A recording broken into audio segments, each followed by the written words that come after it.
Jujutsu Kaisen, Chapter 2, 154 spoilers are here, and as expected we get an action-packed chapter, so let's just get into it. The chapter starts with Gojo Nanami Mei hyping Kusakabe again, and this chapter has even more gassing than last time. The fight between Kusakabe versus Sukuna starts with Kusakabe using new shadow style, simple domain, evening moon sword drawing. Sukuna recognizes the technique, but he wonders why Kusakabe is using it against him, who can send slashes flying. Where Kusakabe replies that simple domain can be used against domain expansions to eliminate sure hit effect, but it doesn't neutralize the cursed technique itself. But keeping that aside, even though it's simple, it's still a domain.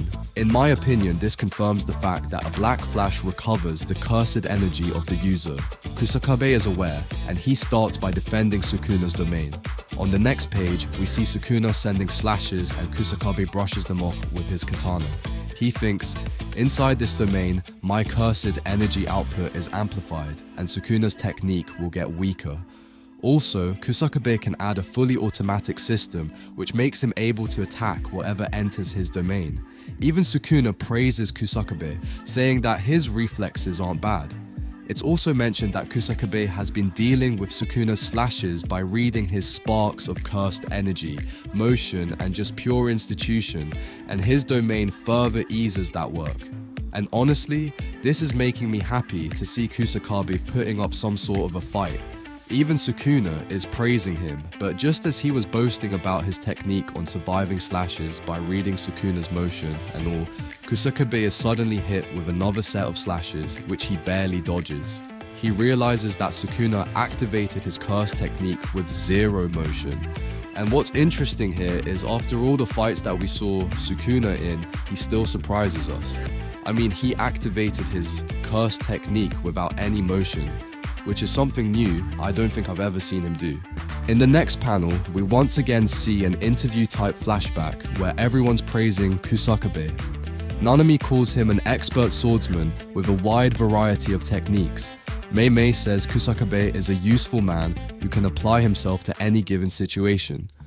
Gojo praises Kusakabe for having the simple domain trump card. Gojo says a lot of beginners have to create binding vows to form it, but Kusakabe can establish a simple domain without any binding vows, and its effective range is also huge. For instance, Miwa's binding vow to activate her simple domain is that both of her feet should be grounded or else it deactivate. On the next page, we see that Kusakabe senses that Sukuna is about to expand the target of his curse technique to use World Cutting Slash, and he immediately expands the range of his simple domain. Even Sukuna is surprised by this, and we see Mei saying, usually when someone uses sword drawing, they lure their opponents in, but Kusakabe extends the range of his simple domain and gets the opponent inside the range, and he can attack whoever enters his domain automatically. Mei also says about Kusakabe. He's the type of Jujutsu sorcerer that I would like to bring on a deserted island. And I mean, there's more than one way to understand this, but at least this kind of explains why Kusakabe always stays back, because this technique won't be helpful in a team battle, and this is a technique that would suit very well Kusakabe. Also, this for me is telling us more about the strength of Kusakabe, and with Geiger's writing style, I think that he is hyping him up just to make Sukuna even stronger when he takes him out.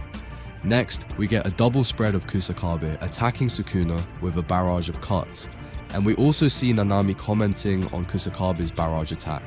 I don't know anyone who can manage to block all of that. Well, I also know someone who doesn't even need to block that at all, talking about Gojo. But in the next panel, Kusakabe's katana breaks after the numerous attacks on Sukuna, but he removes his overcoat and starts throwing hands against Sukuna. And here I really appreciate the effort from Kusakabe. I mean, the man is giving it all that he has. On the next page, we see another flashback of Gojo, Nanami, and Mei saying that the #1 reason why they recommend Kusakabe as the strongest grade 1 sorcerer is that he's super kind. While Kusakabe during the fight tells himself that he should stop thinking nonsense because the kids fought with their lives online. Kusakabe uses Hazy Moon, a technique from his new shadow style. It forms an aura that takes the shape of the remaining part of his broken katana. Next, Kusakabe rushes once again to attack, but Sukuna grabs hold of the sword with just 2 fingers. Sukuna says, "You aimed for my heart where I'm already damaged? It's so painfully obvious." And I have to add that Sukuna had the cheekiest smile when he was saying that. In the very next panel, we see Kusakabe lying on the floor with his chest slashed by Sukuna. Uiui immediately arrives to save Kusakabe, but Sukuna was waiting for Uiui to arrive as he sneaks up on him, saying, "You are starting to get annoying." Just as Sukuna was about to kill Uiui, Miguel arrives at the battle scene and rescues Uiui instantly. When Sukuna says he doesn't recognize him, Miguel says, "You must live under a rock for not knowing who I am. These islanders need to sharpen their senses more." And the chapter ends here. Honestly, I'm kind of disappointed with the fight. I mean, I knew that Kusakabe had no chance of winning, but I hoped that at least he would surprise Sukuna with his technique. On the other hand, he literally was fighting the King of Curses, so we can't really expect much. Also, we get an editor's comment at the end saying, "Miguel, the man who fought Gojo Satoru on equal footing, joins the fight." So, this is just hyping up the next chapter where we will get a fight between Sukuna versus Miguel. This is making me very interested in seeing the next fight.